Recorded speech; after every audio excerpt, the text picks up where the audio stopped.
Some ruins are just stones, but others whisper too clearly.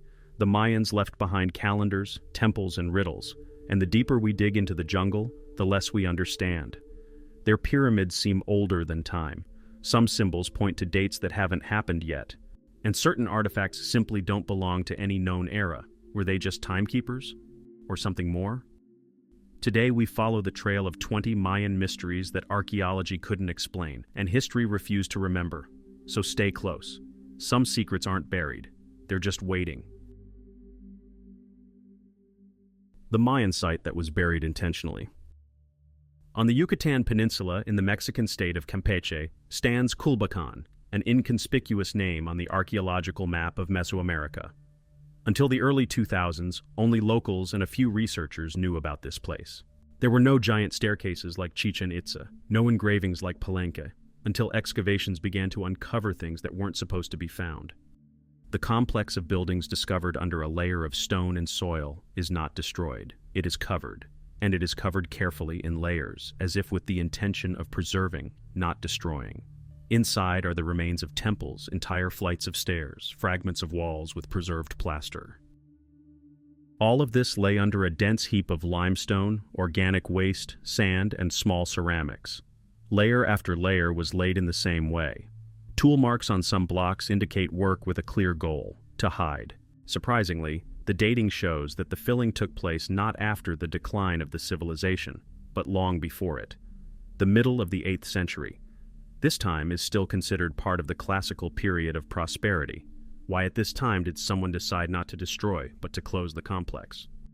One of the first explanations offered by researchers was religious.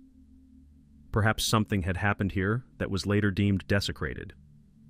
The Mayans believed that a space could become unclean if the spirits with whom rituals were performed got out of control. In such cases, the place was covered up, as a symbolic closing of the portal. But in Culbacan, there are no traces of the catastrophe. No victims, ashes, charred traces.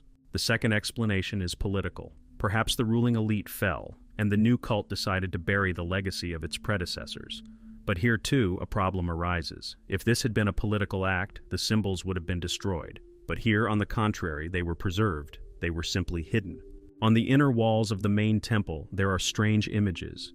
Bas-reliefs with figures resembling people, but with distorted proportions of the skull, strongly stretched back, without signs of tied bandages, characteristic of the elite Maya. Some of the figures are seated in poses not seen in other regions. Above them are symbols that look like connected stars. One of the fragments shows what appears to be an object hanging above the pyramid. It resembles a sphere with broken light. Archaeologists have not given an official interpretation. Another oddity is the complete absence of bodies. The temple was not used as a burial place. Not a single skeleton, not a single burial near the buried complex. It is as if the city was abandoned in advance. As if someone knew that this place should not be destroyed, but preserved, but in such a way that access to it would be closed for centuries. Too purposeful, too precise. In other places in Mesoamerica, in Nakum, Tonin, Dos Pilas, fragments of partially buried buildings have also been found. But nowhere, except in Culbacan, was the complex so neatly wrapped in its own death. What did these people want to hide? Whose memory were they trying to take underground? The tomb with no name, no bones, no entry. In 1978, in the dense jungles of Petén, Guatemala, a team of archaeologists from the University of San Carlos discovered an unaccounted stone platform at the foot of a hill. It was not listed, did not match descriptions of Mayan temples, and seemed too plain to be a sanctuary. Clearing revealed it to be the entrance to an underground structure.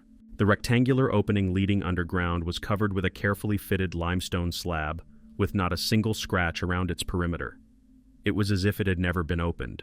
The slab had no inscriptions, no mascarons, no hieroglyphs, no indication of the owner or deity. This in itself raised questions. The Maya rarely left tombs without names. Every nobleman, every priest sought to immortalize himself in stone. And here, there is only a smooth surface and a narrow groove along the edges, intended, as it turned out later, for pouring lime mixture. When the slab was partially lifted, a sharp chemical smell was felt in the opening. Inside, there was absolute darkness and cold. At the request of the then head of the expedition, work was suspended until chemical safety specialists arrived. The camp began to say that the defense system had been activated. Local guides refused to return to the excavation, claiming that the place was living on its own and the air inside was alien. A week later, when they returned with the instruments, the slab was lifted again. Inside, there was a tunnel going down at an angle. Its walls are smooth, polished, almost mirror-like. No drawings, no symbols. Only on the right side are strange hemispheres, as if inserted into the stone. They had no function, were not hollow, but reflected the light from the lantern as if their surface was metallic. This is the only time archaeologists in the region have encountered something like this. A passage about 17 meters long led to a massive chamber, but it was empty. No sarcophagus, no urn, no remains, just one object, a stone pedestal in the center, on which lay a smaller slab. The same limestone, the same smooth surface, and again no inscriptions, just a handprint, human but with disproportionately long fingers. When archaeologists tried to remove the slab from its pedestal, they felt a slight vibrational tremor, not seismic, not mechanical. It was not felt by the instruments, but literally passed through the skin. Several people complained of headaches, others of severe chills. They did not go down into the chamber again. The next day, a delegation from the Guatemalan Ministry of Culture and representatives of the Ministry of Defense arrived at the camp. The excavation was immediately mothballed and sealed under the guise of a collapse. All the photos taken inside were confiscated. Some of the archaeologists were sent home. Access to the site is still closed. Officially, it does not exist. There is no tomb under this hill.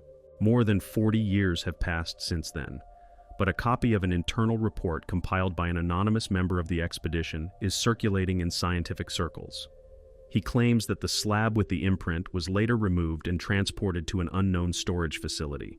Before that, it was photographed in high resolution, and supposedly, when enlarged, micro-notches were discovered on its surface, forming a complex geometric pattern, unlike any Mayan script. The drawing resembled a map or a diagram. Spirals radiating from the center, intersecting lines, nodes inscribed in circles. One version is that this is a map not of the Earth's surface, but of something immaterial. Streams? Memory? Energy? Nobody knows.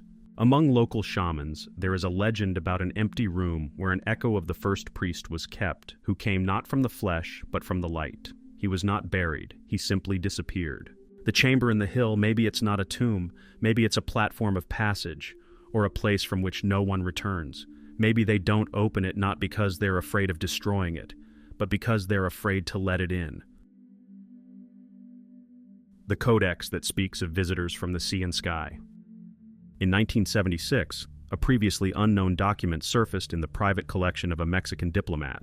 It was a fragment of a codex, a handwritten scroll written on traditional ametal paper, typical of the late Mayan period. The codex was badly damaged by moisture and faded pigment, but some of the images and glyphs were preserved quite clearly. The document quickly fell into the hands of researchers at the National Institute of Anthropology. It was provisionally designated Codex Itzamna 17. It resembled post-classical manuscripts in form, but differed in two ways. First, it lacked a traditional narrative structure. Second, it had content that no one could explain definitively. One of the scenes on the surviving portion of the scroll depicted boats approaching the coast. On these boats stood figures in tall headdresses, surrounded by a halo. The second scene is an object in the sky from which waves of lines descend to the ground, like rays. Below them are figures raising their hands. Between these scenes are symbols that have not been seen before in any other Mayan codex. According to the epigraphers, the text does not contain the names of known gods. It does not relate to the cult of Kukulkan or to the classical myths of the Popol Vuh. He speaks of the coming of beings named by words that can be translated as those who move through the sky and water. This is not a figure of speech. It is a concrete description of the direction of arrival, from above and from the horizon. What's even stranger is that none of the glyphs representing these creatures have roots in known Mayan dialects. They are not classified as either divine or human. Their form resembles a fusion of animal features, masks, and mechanical parts. One symbol depicts a face with two pupils and one eye. Another is a creature with arms hanging below the knees and a shield shaped like a star. The codex soon disappeared. According to the official version, it was destroyed during transportation to the museum's storage facility in Tula due to a fire. Neither the original nor authentic copies survived. Only photographs taken during the initial inspection. They were only leaked in 1991 when one of the restorers published scans in a private publication in Yucatec. It was later discovered that the symbolism in this codex was almost identical to the carving on one of the slabs in Guatemala, found in Coelho. It also depicts a celestial object with rays emanating from it and figures standing underneath it. One of them holds an object resembling a book. The second one extends her hand toward the object. Some researchers believe that we are talking about a recorded contact, not with gods in the mythological sense, but with real beings. Appearance from both water and sky is a typical motif for describing visits from two directions. Supporters of this version note the coincidence with similar legends of the Aztecs and Toltecs, where strange teachers come from the sea and then disappear into the sky. What is also surprising is that one of the glyphs, which was considered undecipherable, matched in shape a symbol found on ceramics in Ecuador, more than 2,000 kilometers from the Mayan territory. This finding reinforced suspicions that the information was transmitted over a large spatial range and therefore could be part of a common knowledge. The main question remains open. If the Maya did record contact, then with whom exactly? And why was this code not preserved? Who destroyed it and why? History has left no answers. Only images and symbols that are repeated in different parts of the continent, but are not explained anywhere. Not a single official expedition has recognized Codex Itzamna 17 as authentic, but it has not denied its existence either. It remained in the gray zone, like many pieces of knowledge that do not fit into the usual chronology, and which, perhaps, were not kept for us, but for those who will one day return from the same direction, from the sky or from the horizon. Temples that align with other worlds. Among all the ancient buildings of the world, the Mayan temples stand out not only for their monumentality, but also for their mathematical precision. Some of them were built with such attention to orientation that even the slightest deviation from the axis was excluded. It would seem that all this is for the sake of observing the sun and planets, but in some cases, the alignment is not by the sun or the moon, but by points that at first glance do not make sense, and it is precisely these that raise the biggest questions. One such temple is in Yaxchilan, Chiapas. Its central entrance is not oriented to the east, as in most religious buildings, but at an angle of 37 degrees to the northeast. This line does not coincide with the direction of the solstices. It does not indicate the moon rises. But on the day coinciding with the ancient Mayan festival, it precisely coincides with the rising of a certain section of the Pleiades star cluster. And this is not an isolated case. At Tikal, the largest temple complex in Peten, the Temple of the Jaguar is aligned with the rising of Sirius, a star revered by the Egyptians but not considered central to the classical Maya astronomical system, at least according to mainstream scholarship. So why does it figure in the architectural orientation? Archaeologists long dismissed this as a fluke. But in 2010, a team of Mexican astronomers conducted a cross-analysis of 32 surviving temples in the regions of Chiapas, Campeche, and Guatemala. They concluded that more than 20% of them were aligned with stars that did not play a significant role in the agricultural or calendar cycle. They did not influence the change of seasons. They were not associated with the start of planting or rain rituals. They had no logical function in the calendar, but they were repeated. This led the researchers to conclude that orientation may be symbolic or linked to another level of knowledge. In the temple at Bonampak, images were found in which priests look not at the sun, but at something in the night sky. One of the frescoes shows a hemisphere with many dots connected by lines.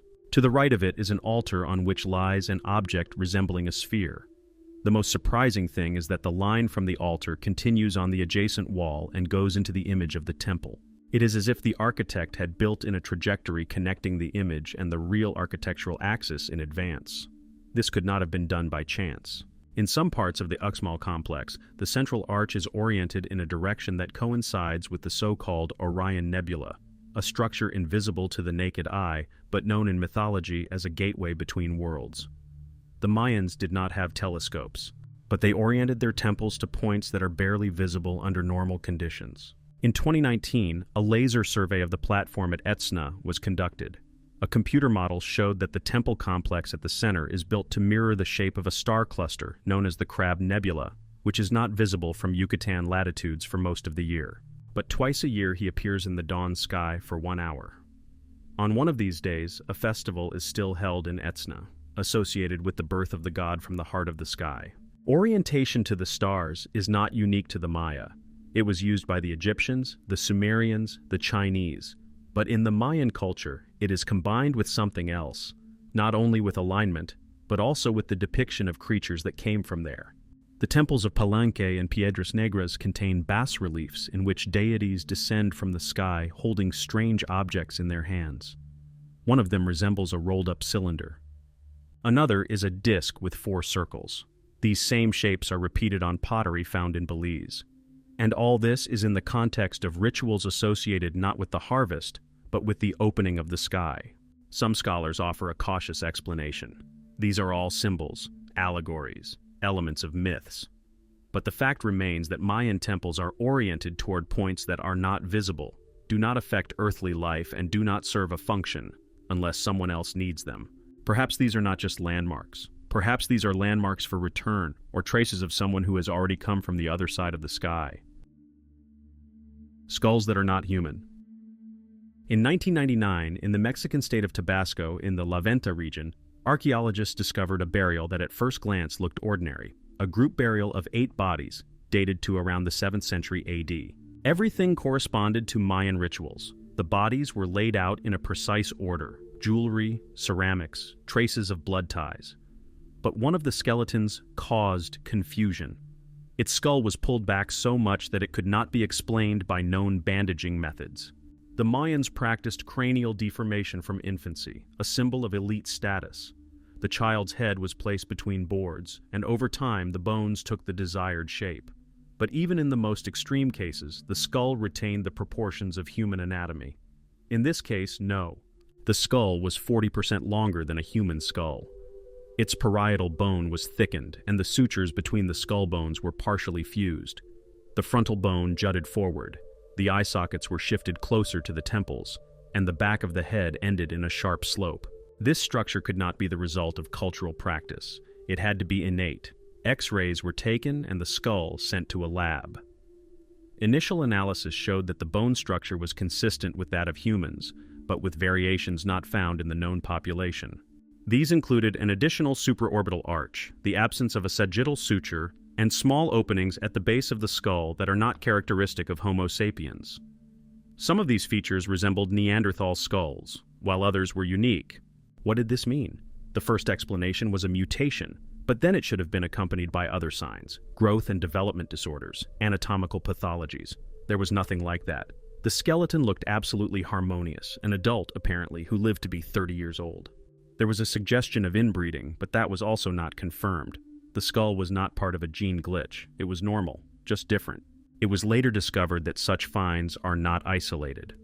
The archives of the Institute of Anthropology of Mexico City contain a photograph of a skull from Palenque dated to the 6th century. It is not officially registered, but the photograph clearly shows that the shape is similar. In Belize, in the Caracal region, a skull with an identical hood and asymmetrical eye sockets was found back in the 1970s. At that time, it was declared a ritual mask and was not studied. By 2010, there was talk in scientific circles about a special phenotype, unclassified by official anthropology. Some scientists cautiously suggested that perhaps there was a parallel group, or a variant of the Mayan elite, with different genetic characteristics. But there is not a single DNA test published in the public domain. Samples were taken, but the findings were not published. The strangest thing is the symbolism. In places where these skulls were found, there were often images of creatures with a similar head shape on the walls and artifacts, but they were not depicted as people. Their bodies were wrapped in fabrics, their faces were covered with masks, and only the elongated skull was emphasized as the main thing. One piece of pottery depicts a creature handing a scroll to a priest, and the caption, partially translated, reads, "He who knows before the beginning." This led to another version. These creatures were not Maya, they were before them, or parallel to them, or maybe they were not people at all. Supporters of alternative theories point to the coincidence of such skulls in Peru, Bolivia, Egypt. Elongated head shape, lack of sagittal suture, abnormal bones, and everywhere. They are associated with priesthood, knowledge, and something that later disappeared from the field of view of history. Skeptics say it's just an overreach of cultural practice. But then why are these skulls so rare? Why are most of them unstudied, unclassified, and quickly disappear from public view after being found?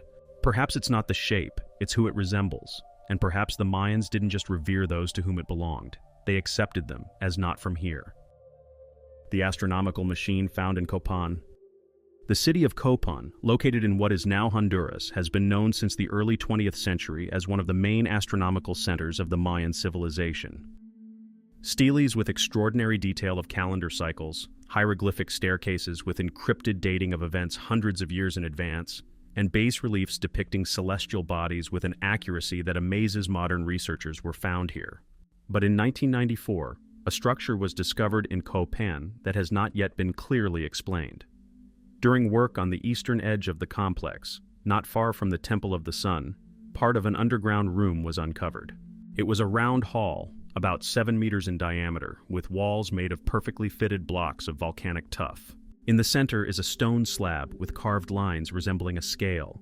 Along the walls are shelves on which lay stone cylinders of different heights. Each cylinder was cut at a certain angle and was marked with dots resembling Mayan numeric glyphs. Archaeologists assume that the room was used for rituals. However, the configuration of the details forced them to reconsider this version. The stone cylinders could rotate. The base of the central slab had a notched circular groove. Several archaeologists have informally described the structure as a stone transmission, as in mechanical devices. But where did the Maya get the idea for a transmission? An examination of the plate showed that when the cylinders were placed in a certain sequence and one of them was rotated, the others were set in motion. It was not a device in the modern sense, but it was a system, and most importantly, its behavior corresponded to the cycles of Venus. The Maya revered Venus as one of the most important objects in their calendar system. They tracked its phases with an accuracy of 1 day. The theory arose almost immediately. Perhaps the discovered system is a mechanical model of the celestial cycle, allowing one to calculate the phases of Venus, solar eclipses, or other astronomical events. The comparison with the ancient Antikythera mechanism found in Greece was obvious. But while the Antikythera device dates back to the 1st century BC and was built using metal, here we are dealing with an entirely stone model, created more than 1,000 years before the invention of the gear on the European continent. Skeptics objected, this is not a mechanism but simply a symbolic reconstruction. But researchers who have been engaged in 3D modeling of the structure have proven the shape of the corners, the depth of the recesses, and the ratio of the sizes correspond to the calculations of the periods of Venus, the Moon, and even eclipses. One of the configurations matches the calendar recorded on Stele E found in the same complex. The mechanism is not officially recognized as an astronomical instrument. In archaeological reports, it is listed as a complex astronomical model without details. Its reconstruction has not been exhibited in museums.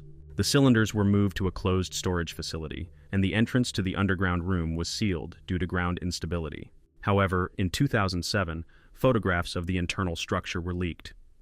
On one of the cylinders, carvings were visible depicting a human eye enclosed in a circle.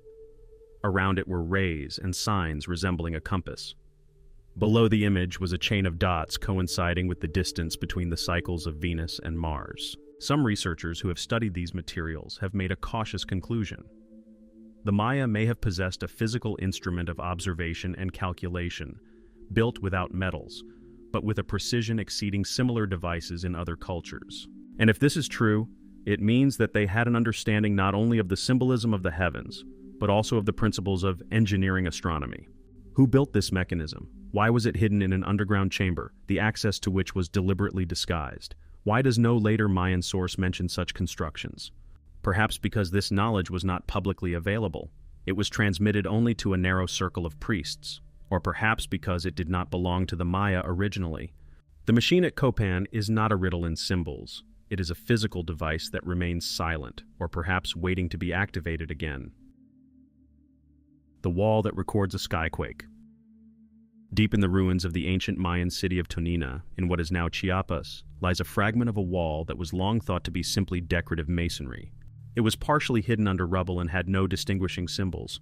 But in 1991, after another wave of excavations, this wall became one of the most controversial finds in the history of Mayan studies. The wall fragment known today as the Sky Rift Wall is a complex bas-relief more than 4 meters long. The images are made with extraordinary detail. In the center is what looks like a celestial dome, split by a crack. Waves, spirals, descending toward the earth, burst forth from this crack. Below them are figures of people with their hands raised, around whom debris from buildings is flying. Initially, archaeologists interpreted it as a scene from mythology. Perhaps it was a reference to one of the episodes of the Popol Vuh, the destruction of the first world by the gods. But several details did not match traditional iconography. First, the crack in the sky is shown as a slit from which concentric waves emerge, not flames or rain. Second, the image below is not of a demon, but of a celestial body falling vertically. And third, glyphs are carved next to this scene, indicating a specific date, 6 Kumku 9 Vinyl 8 Katun. This date, after conversion to the Gregorian calendar, corresponds approximately to 738 AD. During this period, according to the chronicles, not a single large-scale natural disaster was recorded. No volcanic eruptions, no earthquakes, no wars that could justify destruction on such a large scale. But the fresco says otherwise. It does not document a myth. It looks like a testimony. Some independent researchers have put forward a version of the so-called sky explosion or sky strike, a rare atmospheric phenomenon in which a meteorite, before reaching the ground, explodes in the atmosphere, causing a powerful shock wave. Modern history knows such cases. In Tunguska in 1908, a similar explosion toppled trees over an area of more than 2,000 square kilometers. In Chelyabinsk in 2013, the shockwave blew out windows in tens of thousands of homes. Could something similar have happened in Central America in the 8th century? If the fresco does depict an airburst, it may be the first visual evidence of a meteorite event in human history. Then the images of people with raised hands are not a ritual. They are fright. Then the flying stones are not symbolism. They are reality. This version is supported by a layer of microparticles found in this region. In 2015, a team of geologists, analyzing the soil in the Tonina area, discovered an abnormally high content of iridium in one of the cultural layers, an element characteristic of meteorites. The concentration was not lethal, but significant. It indicates the presence of a substance of extraterrestrial origin. At the same time, the layer is dated to the same period as the fresco. Just a coincidence? But why then is this event not mentioned in other Mayan written sources? Why are there no records in codices or clay tablets? One hypothesis is that this event was not considered a myth, was not deified. It was too real. And so it was recorded not in words but in images in order to circumvent the priestly censorship, or vice versa. Perhaps the events were so devastating that they tried to erase the memory of them, to leave only as a hint, as a warning, or as a key for those who will understand later. Skeptics consider this theory speculation. But in 2021, NASA astronomers confirmed that several small-diameter celestial bodies may have passed through the Earth's atmosphere over Central America during the 7th-8th centuries. One of them, according to the simulated orbit, could have gone off course and burned up upon entering the atmosphere. If even one of these objects entered too low, it explains everything: the waves, the crack, the fear, the destruction. And then this wall is not a symbol, but an archive, evidence of a catastrophe that happened once and can happen again. The sound codes of Chichen Itza. When the first explorers began systematic excavations at Chichen Itza, their attention was focused on the architecture. The Temple of Kukulkan, also known as El Castillo, quickly became a symbol of the Mayan civilization. Its stepped pyramid, smooth geometry, and complex calendar meaning amazed archaeologists. But much later it became clear that the most unusual feature of this structure was not its shape, but its sound. In 1998, Mexican architect and engineer Juan Morales first recorded an acoustic phenomenon associated with the temple. He was standing at the base of the pyramid stairs and accidentally clapped his hands. The answer was a sharp, short sound, as if a response had come from somewhere above. Not an echo, but a modified response. He repeated it and heard the same thing. The sound resembled a bird's cry, specifically the cry of a quetzal bird. This bird was considered by the Mayans to be the incarnation of the god Kukulkan. It was associated with the sky, rebirth, and the flight of the soul. It was considered a messenger between the worlds. When the phenomenon was studied more deeply, it turned out that the steps of the pyramid are designed in such a way that the sound wave, reflecting from the corners of the stairs, is refracted and transformed. This creates a sound similar to the signal of a living being. The closer to the center, the clearer the effect. It was impossible to get such a result by chance. It required precise calculation of angles, sizes, intervals, and most importantly, an understanding of how the wave would behave when reflected. Morales published a paper in an engineering journal. It was ignored. But then a team of acousticians from the University of California came to Chichen Itza. They confirmed the effect exists. It is not subjective, not dependent on temperature or humidity. It is built into the structure. Then they started checking other objects. In the ball arena, not far from the main temple, there are 2 points, one at the southern wall, the other at the northern wall. The distance between them is about 135 meters. If you whisper at one point, the person on the other side will hear the words clearly, as if they were spoken 2 steps away. The microphones recorded, the sound wave does not dissipate, but goes strictly along the wall. This is the so-called surface directional transmission. It is used in modern conference halls and theaters. But how was this implemented without knowledge of modern acoustics? And then there's more. Inside the observatory, called El Caracol, as you move through the spiral passage, the sound of your footsteps increases. A person walking through the corridor creates the sensation of many people approaching. The echoes are amplified back. This creates the effect of multiple presence, as if you are not alone. Some researchers believe that this is a way to create psychological pressure, or accompany a ritual, but others point out, all these effects work only with a precise position of the source. If you deviate a meter, the sound disappears. This means that the structure was designed for a strictly specified place. For what purpose? The first version is religious. Acoustics were used to enhance the feeling of divine presence. Priests created a sound that was perceived as the voice of God, illusion, magic through science. The second version is communicative. Sound was used as a code, as a form of conveying meaning without words. The sound of the Quetzal is not just a bird. It is a sign of transition. The Mayans associated sound with frequencies that opened certain states. Perhaps the pyramid was not only a temple, but also an acoustic device that activated perception. Supporters of the third version go further. They claim that the architecture of Chichen Itza as a whole is a system that transmits modulated signals. They cannot be deciphered with letters, but they influence perception, emotions, behavior. As in music, one sequence causes anxiety, another delight. The Maya could have had knowledge about the influence of sound on a person's condition. This is not esoteric. Modern neuroacoustics has proven that certain frequencies cause relaxation, excitement, even trance states in a person. The Maya could use this in a ritual, or maybe in something else. One day in 2017, a researcher studying the pyramid's acoustics noticed that during a full moon, the effect was amplified. The wave became denser, the sound sharper.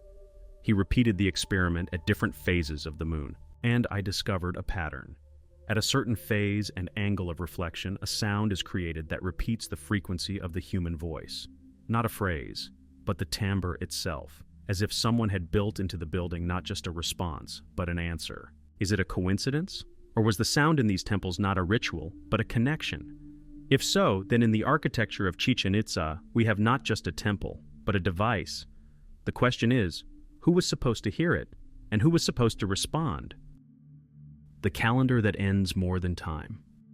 In December 2012, millions of people around the world turned their attention to one date, December 21st, the day the Mayan calendar was supposed to end. The media wrote about the end of the world, theories were spread on the internet, ancient astronomy was discussed, but when the day passed and nothing happened, most breathed a sigh of relief and forgot. But archaeologists and Mayan researchers have not forgotten, because the end of the long count calendar did not promise an apocalypse. It meant a transition, the end of one Baktun and the beginning of a new one. It was not an ending, but a reset, a restart of the countdown, and therein lies a deeper meaning. The long count calendar uses a mathematical system based on base vidges. One Baktun is 144,000 days, or approximately 394 years. 13 Baktuns make up a grand cycle that ended in 2012. Everything would be fine, if not for the strangeness. The choice of the number 13 has no functional meaning. From a mathematical point of view, it is not needed. It is not a multiple, not a basis. It is a symbol. In Mayan mythology, the number 13 was associated with the completion of the cosmic order. The Popol Vuh speaks of 13 heavens and 9 underworlds. 13 is the peak, the saturation point, from where the cycle returns to the beginning. But there is another peculiarity in the codices dedicated to time. One of the panels in Tortuguero depicts a priest looking at the sky. In his hand is a glyph of time, next to which is a second date, not 2012, but 4772. This date is the next peak, the end of the next cycle. It turns out that the Maya knew not only the end of one circle, but also the structure of the next. They did not look at time as a line, they projected it. In 2011, archaeologists discovered painted walls in Guatemala with astronomical tables dating back to 7000. These are calculations of eclipses, phases of the moon, and the movements of Venus. Incredible, considering that they were written over 1,000 years ago. There is no emotion in these tables. Just numbers, as if someone calculated the model, not just observed. What does that mean? Some believe that the Mayan calendar was not only a chronological tool, but also a predictive system. It did not simply describe the past, but laid the structure of the future. It did not have specific events. There were time nodes in which shifts occurred, and 2012 is one of them. Yes, nothing collapsed, but much has changed since then. Acceleration of global processes, increased technological pressure, revision of values. Some researchers claim this is the effect of the end of Baktun, not destruction, but reformatting of the field. The peculiarity of the calendar is that it does not take into account randomness. It is based on fractal logic, the repetition of patterns. If a transformation occurred in one Baktun, then it must be repeated.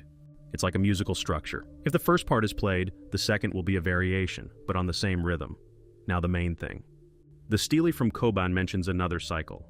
It is not part of the long count system. It is placed separately. The text speaks of the time before the first transition. This phrase is next to a glyph that researchers call the turn of the shadow. It is not found anywhere else. Only there. What is this period? Why is it separate? And why does the glyph look like a spiral inscribed in the human eye? There is a version that the Mayan calendar describes not only time, but also consciousness, that each phase is not just a date, but a state. Civilization as a single field goes through stages: birth, rise, overload, disintegration, reconnection. Not the end of the world, but the transition of consciousness to a new level. If so, then 2012 was not a deception, but an activation point. The start of a new Baktun, which goes not through the material world, but through the inner one. The Mayans believed that the deepest cycle is not the movement of the sun, but the movement inside a person. And then their calendar doesn't end with time. It ends with forgotten knowledge that was meant to emerge, not outside, but inside everyone who remembers that it all has already begun. The 13 skulls, where did they go?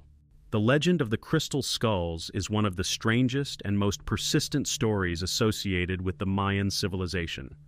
According to it, in ancient times there were 13 skulls carved from solid quartz, each containing knowledge of the past.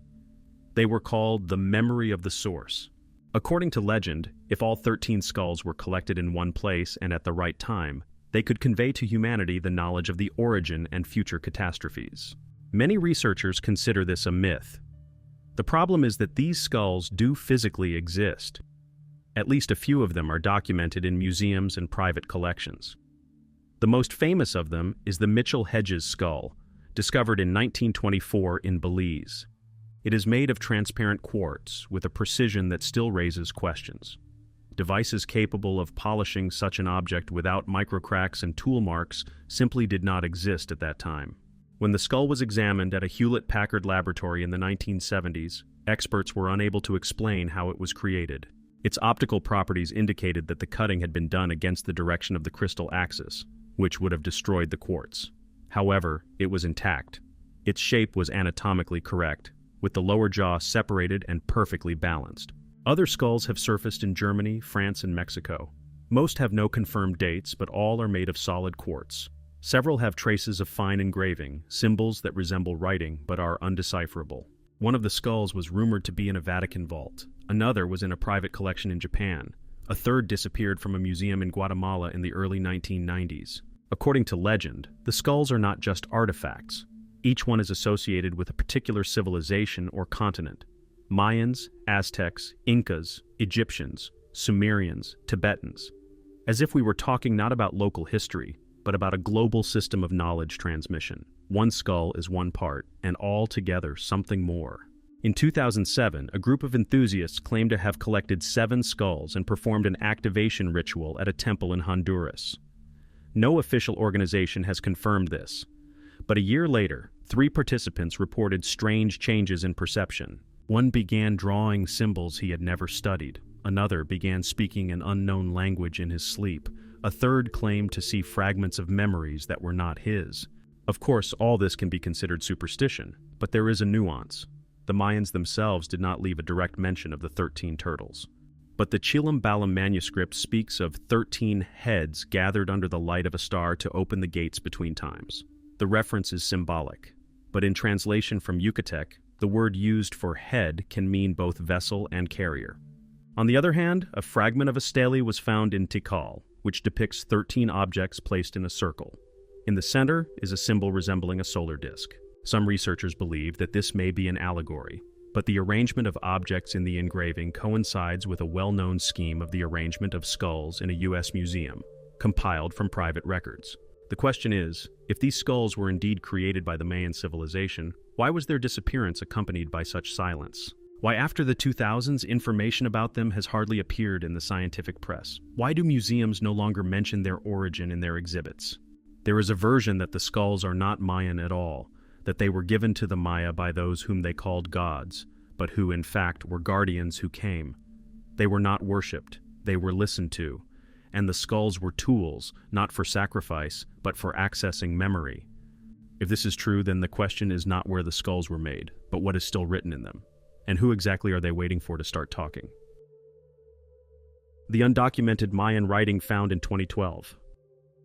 In June 2012, amid the hype surrounding the Mayan calendar and the approaching date of December 21st, an event occurred at the La Corona archaeological complex in northern Guatemala that went largely unreported in the world media.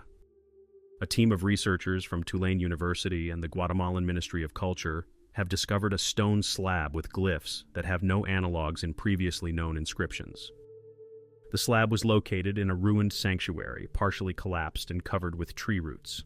3 rows of hieroglyphs were carved on the surface of the slab, oriented vertically, which is unusual for Mayan writing, which is usually arranged in blocks. But it was not the orientation that caused the controversy, but the structure of the symbols themselves. Of the 74 glyphs inscribed on the slab, about half did not correspond to any of the catalogs of Mayan writing, including those recorded in the Dresden, Madrid, and Paris codices. They did not contain the usual elements: human faces, animals, signs of the times. Instead, there were geometric shapes, concentric circles, lines converging at a point, and signs resembling diagrams or charts. The first decipherments reached a dead end. The glyphs did not follow the syntax of classical writing, did not obey calendar logic, and did not include determinatives. Then the researchers took an unusual step. They handed over the images of the glyphs not to linguists, but to mathematicians. This is where things got weird. One of the mathematicians involved in the analysis noticed that the order of the glyphs followed the logical structure of cyclic sequences known in information theory. That is, the symbols were arranged not as words or phrases, but as input parameters to a formula. This approach turned out to be key. The repeating shapes resembled bit patterns, and their relative positions corresponded to binary numbers. When the binary code template was superimposed, 13 blocks of 6 symbols each were obtained. 1 block was left empty. Its position was exactly in the center, and this only strengthened the assumption that this was not text, but a coded structure. Mathematicians have suggested that perhaps what we have before us is not writing, but an algorithm, or a diagram of a sequence of actions. At this point, computer scientists stepped in. They compared the structure to primitive programming languages. One of the blocks had a repeat, reminiscent of a cycle command. The other is a deviation from the mainstream. This suggested that the slab might be a memory device containing an encrypted sequence or serial protocol. But a protocol of what? When the archaeologists returned to the symbols, they found an uncanny resemblance between one of the glyphs and an ornament on the ceiling of a room in Palenque. There, the symbol was embedded in a composition denoting passage through the 9 gates, which is associated with the soul's journey to the afterlife. The symbol was almost identical. This gave rise to a hypothesis. Perhaps the slab represents a transition map, encrypted in symbols that are unreadable because they are not intended to be read, only activated. In some ancient cultures, Tibetan, Indian, Sumerian, there are texts that are read not for the meaning, but for the sound effect. They activate a certain state in the person listening or pronouncing. Perhaps the glyphs on the La Corona slab work in the same way. Not as a message, but as a memory trigger. One fact supports this. One of the researchers who copied the glyphs by hand later claimed that he began to see recurring images in his dreams. He described a sequence of shapes, glowing lines, and one detail he hadn't noticed before. A symbol in the lower right corner that appeared to be carved deeper than the others. The check confirmed. One of the signs was indeed carved 30% deeper. This was the only deviation in the carving. But why? In 2014, after the first results were published, the slab was moved to a closed storage facility under the pretext of safety. Access to it is restricted. No new high-resolution images have been made public. The deciphering project is frozen. There is no final report. Researchers cite a lack of funding. Officially, the slab has no proven value. But there are pictures, and there are copies, and there are symbols that do not fit into language, religion, or architecture. Maybe this is not a text, but a key to knowledge that is still closed, and to a memory that someone once tried to keep inside a stone. The underground chambers no one can enter. In 2003, as part of a project to map the underground structures of Mesoamerica, an anomaly was discovered in the area of the Tikal archaeological complex in Guatemala. Using ground-based radar, Vanderbilt University researchers have detected voids beneath one of the platforms previously thought to be fully explored. The voids were rectangular chambers connected by narrow passages. The depth was from 6 to 12 meters.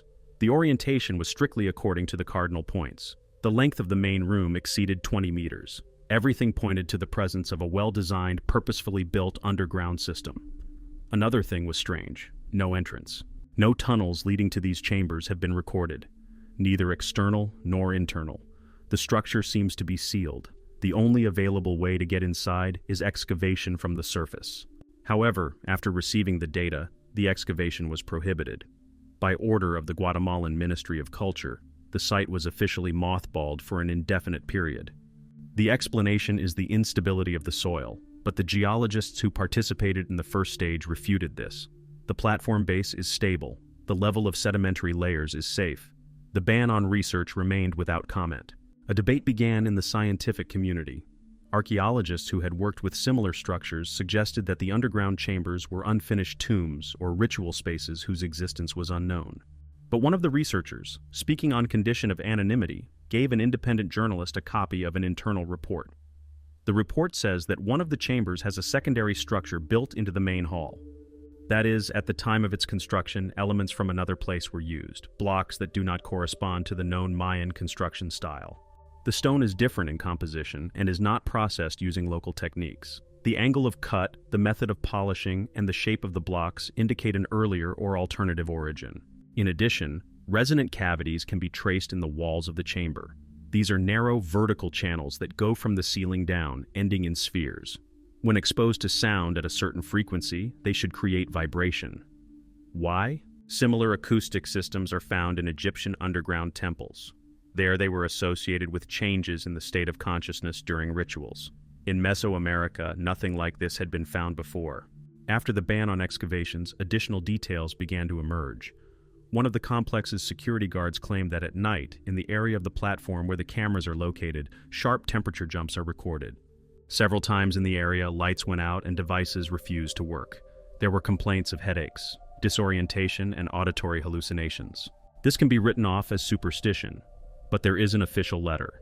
In 2005, at a conference on underground structures in Quito, archaeologist Fernando Rosales showed a fragment of a report stating that the underground chamber contains an abnormally high level of resonant feedback. This means that for a given sound wave, space amplifies the effect exponentially. What does this mean? Some believe that the chambers are not tombs or warehouses. They are devices, platforms for amplifying sound, waves, maybe signals. One hypothesis suggests that such spaces could be used for transitional states, between sleep and reality, between life and death. The Maya believed that the soul passes through 9 underground worlds. Each of them is associated with a certain frequency, color, movement. Perhaps the chambers in Tikal are a physical realization of this transition. Why is access to them forbidden?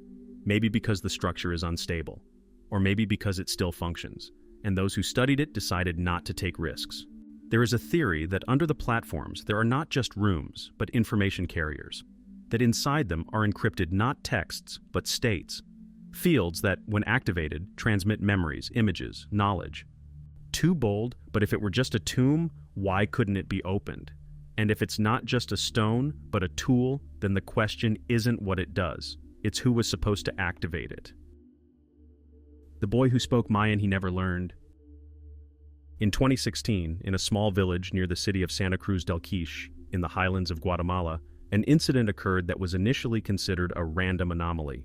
A 4-year-old boy named Mateo, born to Catholic Quechua parents, suddenly began to pronounce words that no one in his family understood. At first, his parents thought it was just a child's fantasy, but the words sounded clear, with accents and grammatical connections. When the grandmother, who knew the basics of the Yucatec dialect, tried to decipher what was said, she was surprised to discover that the boy was speaking an archaic form of Mayan, long since out of use. He had not learned it. No one in the house spoke it. There was no TV, no internet access. My parents didn't teach me the language. It seemed to come about on its own. At first, it was limited to single words, but after a few weeks, Mateo began speaking phrases that, according to linguists at the University of San Carlos, sounded like the invocations of a priest during a ritual. He made long invocations to the Father of Light, using complex constructions indicating past time, a plurality of gods, and words denoting solar and lunar cycles. It was impossible to explain this in everyday terms. The boy did not simply repeat other people's phrases. He spoke intelligently, answered questions, used the correct endings and tonality. And the strangest thing was that sometimes he spoke about himself in a different person. When a film crew from an independent research project arrived to see him, Mateo said something that was deciphered as, "I have already led people through the 9th corridor." He could not explain what it meant, but he repeated, "I wore a golden disc then." He claimed that he used to live where the river was straight, and the temple was like the ear of God. Archaeologists were intrigued. The description of a straight river and an ear-shaped temple matches the composition of ruins in the Cibal region, where there is indeed a building with the shape of a rounded platform running along the bed of the almost straight Paisian River. This prompted a discussion. Was it possible that the boy had somehow carried fragments of cultural memory within himself? Was this a form of genetic transmission of language? Or was it a more complex structure, a phenomenon known as spontaneous embodiment memory? Similar cases have been described in other cultures, in India, Sri Lanka, Tibet, but for Mesoamerica they are almost undocumented, and even more so in relation to a lost language. Linguists have tried to explain this in terms of a latent language ability. Perhaps the boy overheard the recordings, absorbed the sounds unconsciously, and then reproduced them. But none of the neighbors spoke this dialect. It had not been used in the area for over 70 years. And most importantly, some of the words Mateo spoke are not listed in modern dictionaries. Their meaning was only restored by comparing them with the writings in the Tula Codex. When the boy was shown photographs of ancient temples, he confidently pointed to the image of Palenque. He said, "There I spoke with the one who knew before the rain. Researchers have not found an explanation for this." The boy's parents began to fear what was happening. They stopped inviting journalists and stopped communicating with scientists. Filming was prohibited. 2 years later, when Mateo was 6, his ability to speak the archaic language was gone. He remembered that he had once spoken differently, but he couldn't repeat a single word. It was all gone. This is typical of the phenomenon of past memory. By the age of 6 or 7, it disappears, as if an internal mechanism completes synchronization. Spontaneous knowledge is erased, personality is fixed, and a person forgets what he knew but did not learn. If all this is a coincidence, then it is too precise. If it is a coincidence, then it is too rare.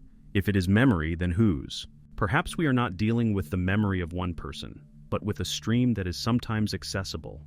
A stream where phrases, images, knowledge are stored, not for everyone, but for those who for some reason are suddenly able to hear them. The pyramid that echoes life forms.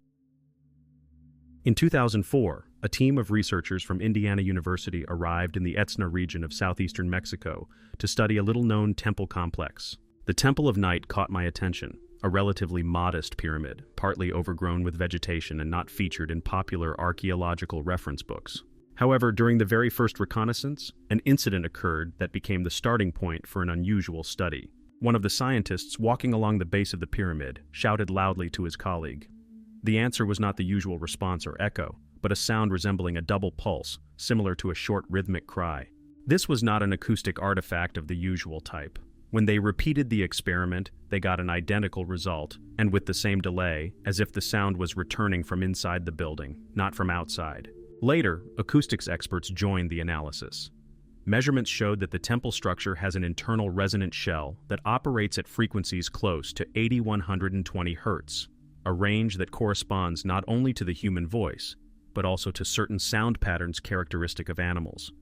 In particular, monkeys and large birds. When microphones were placed around the perimeter of the platform, it turned out that the sound emitted from one side was reflected with a delay and modulation. But the main thing is that the sound was different from the original.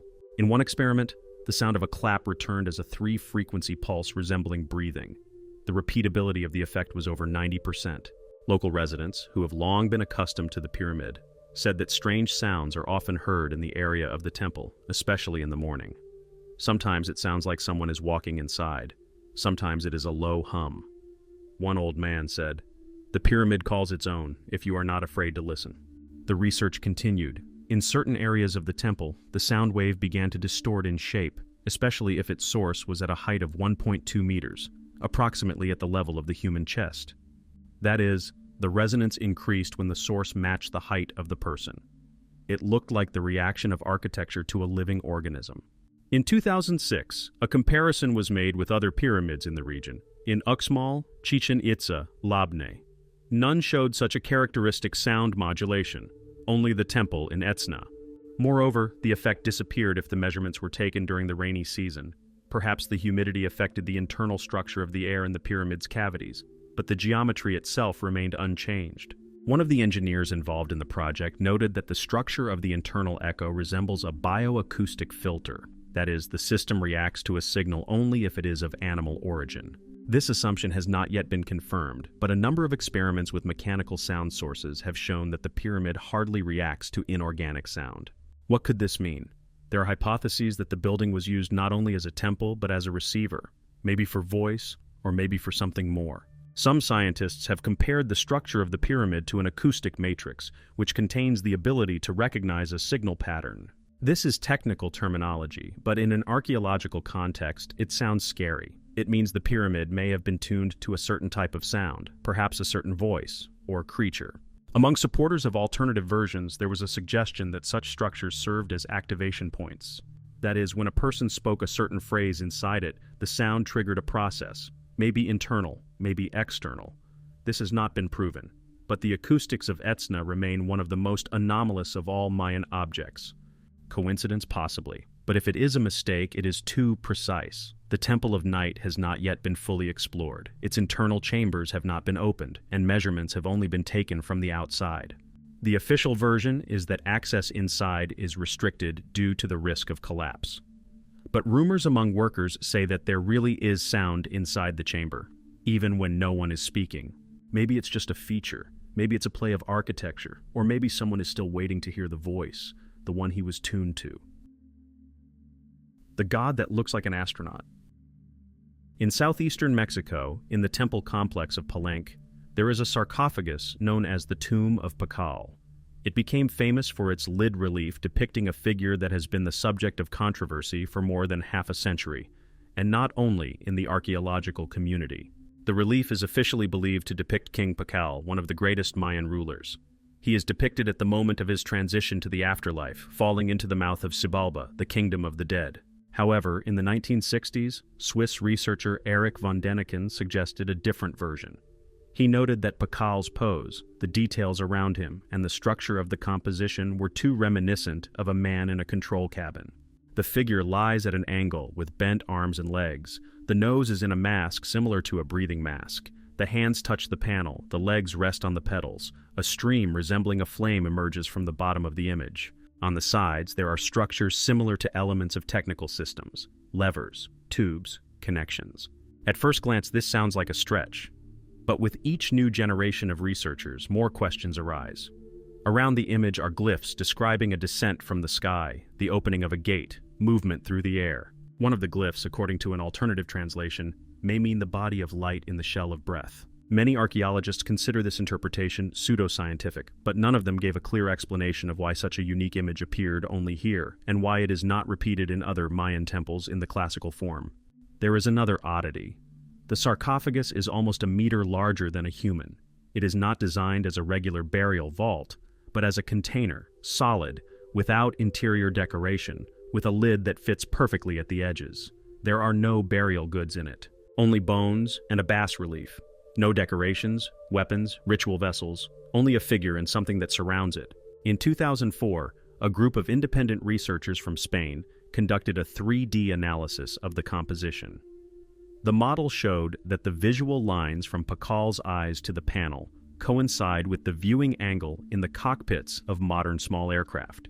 It could have been a coincidence, but one of the elements at the top of the relief turned out to be geometrically identical to the stabilization system, with cross-connections similar to the gyroscope system.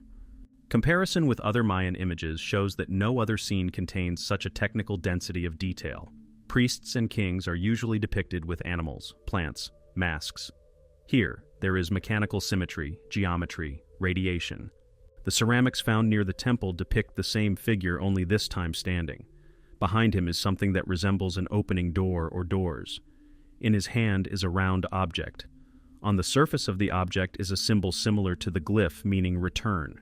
If you put all the elements together, the pose, the surroundings, the symbolism, the radiation, the size of the sarcophagus, the isolation of the scene from other images, a version emerges.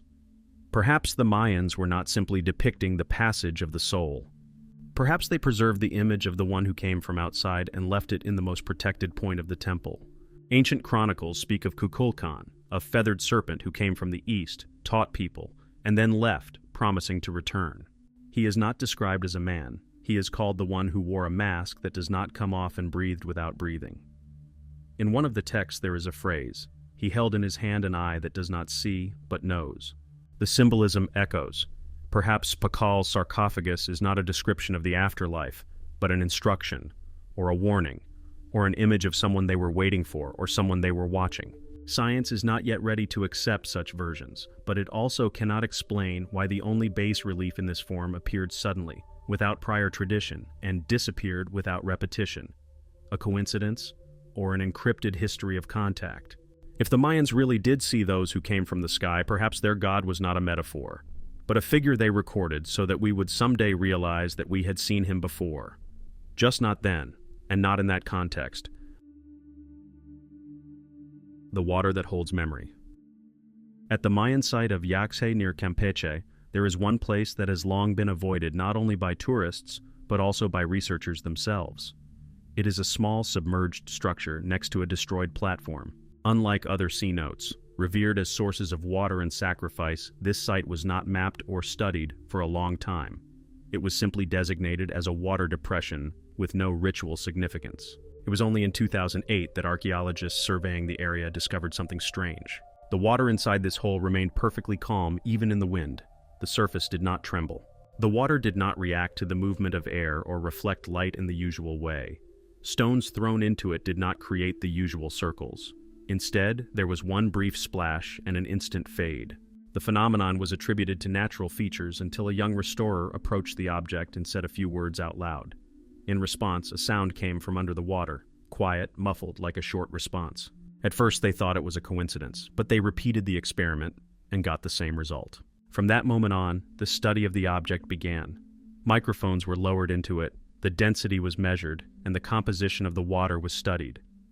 Chemical analysis showed that the water was no different from other sources in the region. But the acoustics are different.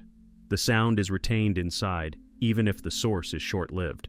Some sounds return after a second, others after 3, but with distortion. A similar effect is observed in artificial resonators, but there was no dome, no architecture, only a vertical well lined with blocks going down 11 meters. Deeper, impenetrable silt.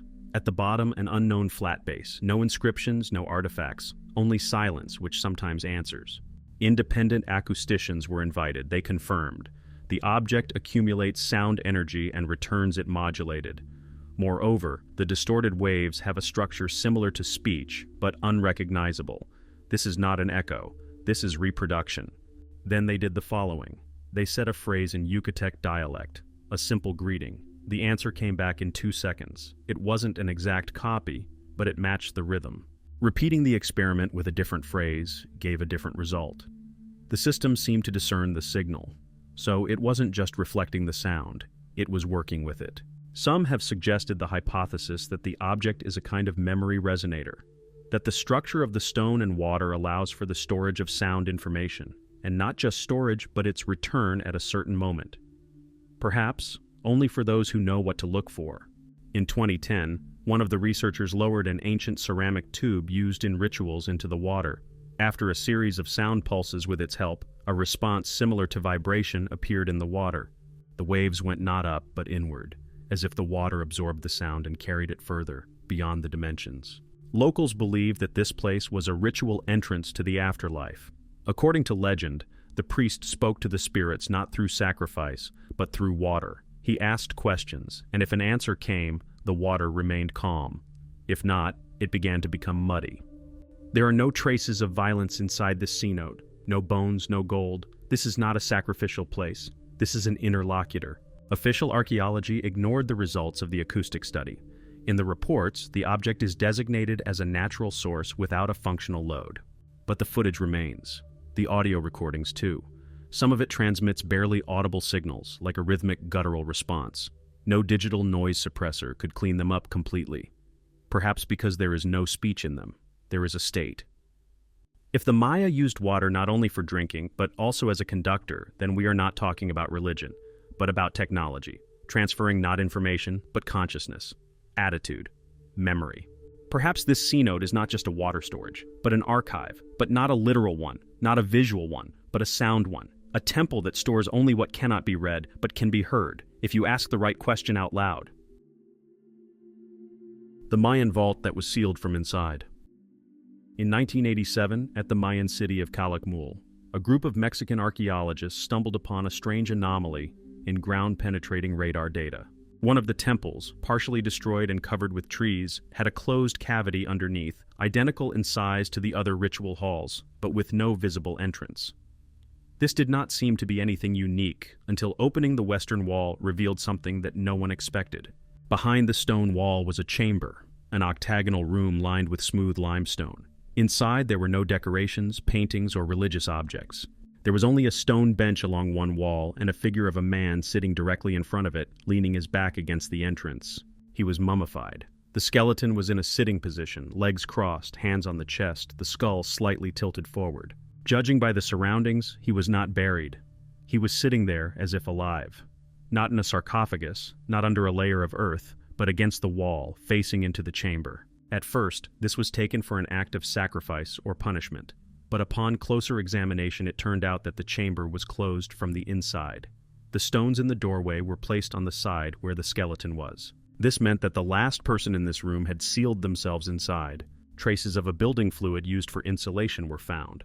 A mixture of lime, chucka tree sap, and obsidian powder is a typical mixture for a strong seal in ritual buildings.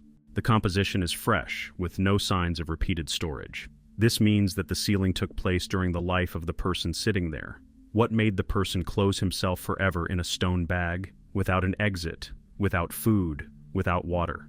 A line was found carved into the wall behind him. Thin, like a cut, it ran vertically and ended in a dot. No inscriptions, no symbols, just a line and a dot. Archaeologists had no idea, other than the assumption that it was an individual sign or an element of some lost cult.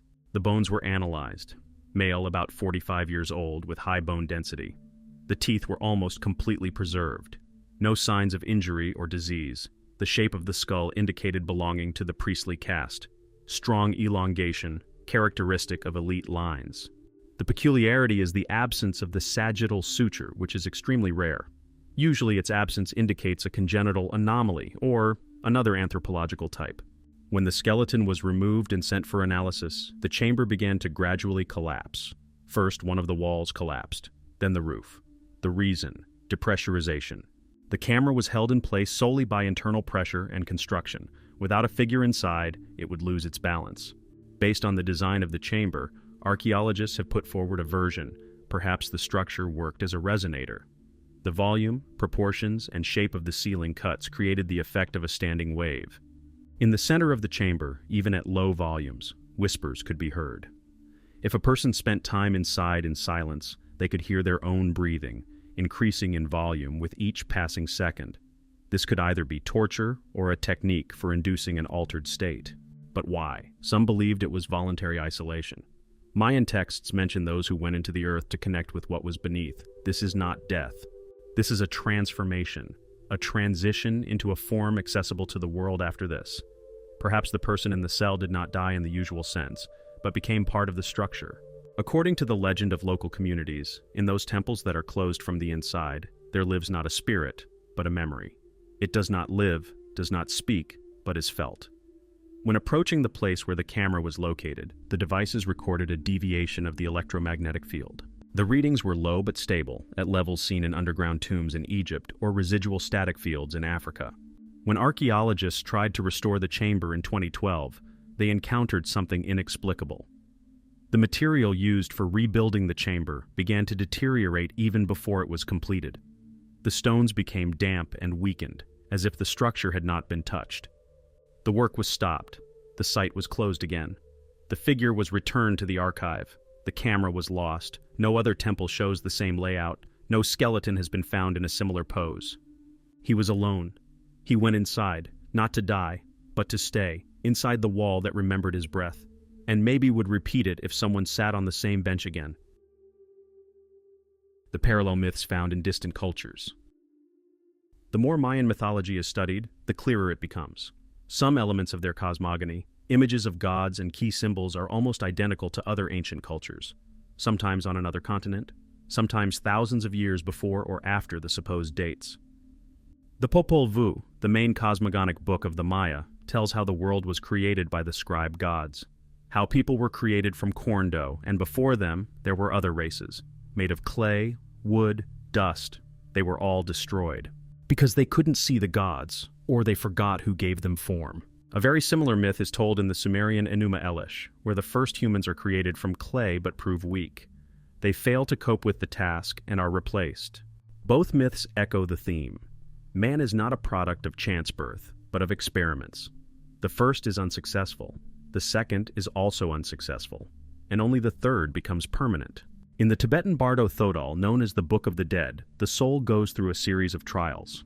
It hears voices, sees illusions, and only a conscious being can distinguish the real from the mind created. In the Mayan tradition, after death, the soul descends to Xibalba, the afterlife, which passes through 9 levels. Each level has a test, an image, a fear. The exit is possible only if you maintain a clear mind. 9 levels, 9 illusions, 9 gates. Both texts use the number 9 as a structure for clearing consciousness. Neither culture was directly connected. Tibet and Mesoamerica are separated by oceans and millennia, but the number is repeated. So is the meaning. In Egypt, the pyramid texts say that after death, the pharaoh must pass through gates, each of which has a name and a guard. In the Popol Vuh, the twin heroes Hunahpu and Xbalanque also pass through halls guarded by gods. Among them are the House of Cold, the House of Darkness, the House of the Jaguar. Only those who do not succumb to fear pass through. Why do myths born in isolation duplicate each other? The motif of the Great Flood is found among the Mayans, the Aztecs, the Sumerians, and the Bible. The reason is always the same: the wrath of the gods, disappointment in people, zeroing. It is followed by recreation, and the beginning of a new cycle. Even time in these cultures is not a line, but a circle. Some believe that this is a universal structure of thinking, that people tend to create the same myths. But it is not only the images that are repeated, the details are repeated. An image of a being kneeling before a priest was found in a temple in Copan. On its chest is a sign similar to an ankh, the Egyptian symbol of life. In China, the Shang Dynasty chronicles mention a celestial being who gives the king a snake-like staff that can make sounds. The Maya depict the god Kukulkan with a similar object that produces light and sound. Even myths that knowledge was brought from heaven are found everywhere. The Dogon of Africa, the Navajo of North America, and the Hindus associated Kukulkan with the Vedic deity Vishnu, who descended in a ship. The Mayans believed that Kukulkan came from the sea, gave them language, counting, and order, and then return to the stars. The general theme is that knowledge is obtained from outside, and not in the form of random inspiration, but in the form of instructions, setting up a language, a calendar, a ritual, not a religion, a system, not faith, engineering. The substitution of concepts began later, when the essence began to slip away. Maybe all these myths are one story, retold in different languages, changed by culture but with the same basis. And if so, then they do not explain the past. They warn about the future, because the cycle repeats itself, because man forgets again who gave him voice and form. The Maya were not alone. Their knowledge was not theirs alone. It passed through many cultures, leaving the same marks, sometimes through images, sometimes through numbers, sometimes through the silence between the lines. Maybe a myth is not fiction, but a coded memory, and each repetition is an attempt to remember. The ritual that no one understands. Of the dozens of scenes depicted on Mayan murals, reliefs, and ceramics, most are decipherable. Sacrifices, harvest ceremonies, meetings of rulers, scenes from the afterlife, all are framed in familiar glyphs and contexts. But in one of Bonampac's structures, a room known as the Third Chamber of Paintings, a ritual is depicted that has been controversial for more than half a century. No scholar has come up with a definitive explanation for it. On the north wall of this chamber are several people standing in a circle. Their heads are covered with hoods, their clothes are without symbols. There is no expression on their faces. In their hands they hold elongated objects that resemble either sticks or tools. One of them, standing in the center, leans forward and extends his hand toward a low stone table. On the table is neither a sacrifice nor food, but something round, smooth, without ornamentation. No blood, no animals, no altars. Around the fresco's circumference are spirals that go upwards. Inscribed within them are small figures, not human, elongated skulls, thin bodies, long fingers. Not a single glyph in this scene has been deciphered. They do not correspond to any of the 800 known symbols of the classical Mayan language. Even the form of writing is non-standard. The symbols are arranged in a spiral, not in a linear matrix. At first, the scene was considered artistic license, perhaps fantasy, but comparison with other images showed that there is no such composition anywhere else. Not in the Mayan world, not beyond it. It is unique, and it defies classification. In 1993, a team of anthropologists from Cambridge attempted to interpret the scene as a ritual of remembrance. Perhaps the figures were participants in a ceremony calling on the ancestors. But why such unusual bodies? Why are the star-like symbols arranged vertically? Why is there no central god? In 2001, a hypothesis was proposed. The scene does not depict a Mayan ritual, but something seen in a dream or trance. Perhaps a priest who took hallucinogens wrote down his vision. Then the fresco is a visualization of an altered state of consciousness. But this version does not explain the shapes of the objects. In the center of the composition on the wall is a figure covered with a lattice pattern stretched upwards. It cannot be attributed to an animal or a spirit. It is geometric. The man next to her holds an object that resembles a mirror or a disc. He points it not toward the object, but upward, toward the star spiral. Too many things don't fit. One of the researchers suggested that this is a ritual of communication, not with a god, but with some observing mind. Perhaps the fresco records an attempt at contact. The object in the center is not a victim, but an interface. The figures around are not priests, but intermediaries, or witnesses. The folklore of the region hints at something similar. The legends of Kukulkan mention a ceremony during which no words were spoken. People stood in silence and waited for a sign from the sky. If a sign came, they left gifts and left. If not, the ceremony was considered invalid. Perhaps the Bonampak scene is a visual record of such an attempt. But why the format? Why is everything depicted in code that no one can read? There is a theory that this ritual was not intended for people. It was addressed to those who can interpret form, not sound. The scene could have been written not for posterity, but for those who were to return. Not a text, but an image. Not a message, but a request. This fresco is not destroyed, not damaged, not worn out by time. It is almost completely preserved, as if it was preserved, carefully, intentionally. The walls around are reinforced. The place is closed from direct light. Locals still do not take tourists there. They say it is restless there. In official catalogs, the scene is presented as an unknown ritual with elements of abstract symbolism. Not a single analysis in the public domain. Not a single attempt at digital reconstruction. Only hand-drawn drawings from the 60s and a few low-quality photographs. Too much unknown, too purposefully inaccessible. Maybe we are looking at a scene that was not meant to be understood, only found, and activated when the right moment comes. When someone comes who will understand that what is depicted is not a process, but a signal. The disappearance that matches a prophecy. In 1983, a small settlement on the border of Chiapas and Tabasco, known as Taxac, went into communication with the outside world. It was a poor, remote village of about 80 people, descendants of the Mayan peoples who spoke Choltila. Contact with them was maintained sporadically. Once a month, a government inspector came to inspect the schools and the medical center.